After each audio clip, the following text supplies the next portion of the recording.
What's good, everybody? Welcome back to another episode of West End Wednesdays, your favorite shoe reviewer. As you guys can probably tell, my voice is gone. I'm a little under the weather, but it's all good because I'm stoked to give you a review. This week, we're going to take a closer look at the Nike Zoom Gravity. Starting off with the traction, okay? The traction on this running shoe, there's actually some springy outsole rubber that actually is pretty durable. Okay, I feel like it will last a little while. It's not as pliable or soft as you would see in some other shoes, which is a good thing. You want something that's going to last, especially when you're running a lot. As you can see, it is pretty aggressive. I like the traction pattern.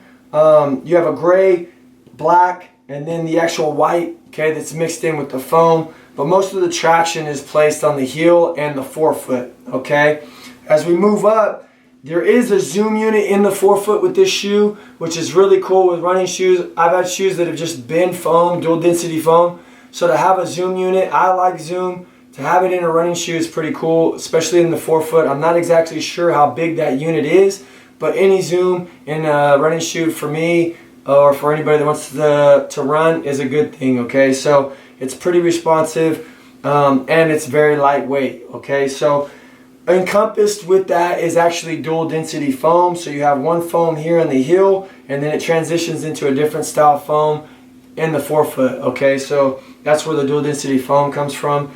There's a ton of foam that transitions from the heel to the actual forefoot. They added a lot more foam on the heel for cushion, okay? And then it actually also kind of encompasses your foot in the back, creating a little bit more stability for you. Okay, with running shoes, you don't have a ton of stability, so you could injure your ankle and stuff like that. So they found a creative way to kind of do that with the foam to still keep the actual material on the top very minimal. All right, so moving up to the material, it's basically a textile mesh.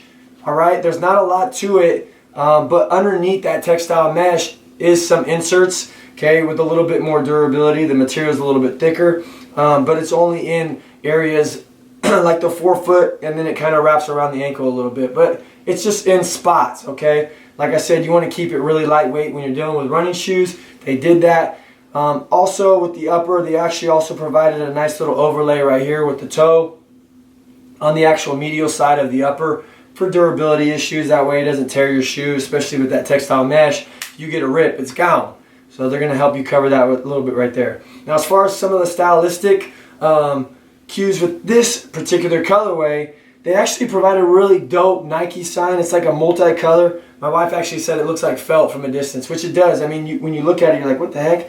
Until you get it close up, it's still just like a rubber overlay, okay? Like, I don't know, like, it looks like static or something on the TV when the channel doesn't come in. It's pretty cool. So there's multicolors in there. We can get a close-up of that so you guys can see that.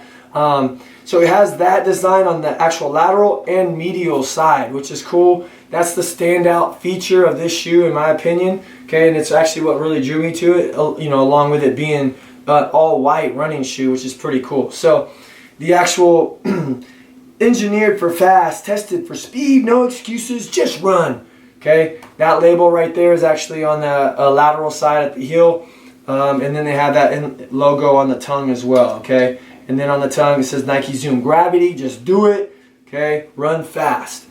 As far as the laces are concerned, the laces I really like. They're thin, flat, and they're like almost like a knit, so I feel like they're going to be pretty durable. So I like this style of laces, and I like the fact that they're black too as well, okay, so it makes the shoe pop a little bit more. So I like that styling cue. Along with actually the lacing system that they have. I feel like that's really durable. It's very thick, so those aren't going to actually rub off right there. So that's going to be a good feature. Okay, the shoe's really lightweight. Like I said, if you want to take a peek at the actual cushion, it's like a Gatorade blue in there, and it says Zoom Air. Okay, which is really cool too. I mean, that actually adds to the pop when the shoe's off. I guess you can't really see it when it's on. But the shoe, for a running shoe, $90, okay, is retail price. I got lucky, I have a 20% discount. I got it for less than that, okay? But you can find other colorways, and for 90 bucks, I feel like that's a really good running shoe, okay, that you can take. Hopefully it lasts for a good period of time, because that price is really nice, especially when you're seeing a lot of other running shoes anywhere upwards to 150 and more. Okay, so this shoe right here, I like the style. It's very cool looking. It's got a sleek look. I think it's going to look good for whatever, if you're running the gym or outside or any of that good jazz stuff. So the size fits true to size. It is a little narrow, however, at the very top of the forefoot, so just be cautious if you do have a wide foot at that point, because it will be a little snug. My foot's pretty narrow, so I still had some, it's still a little snug, but like I said, at the very, very point of the shoe. Okay? Beautiful shoe. Love it. Check out the other colorways on Nike.com. I don't normally do this, but when I do, even under weather, I do shoe reviews. That was kind of messed up. Yeah. Okay, let's take a break. Yeah. You don't think that was good?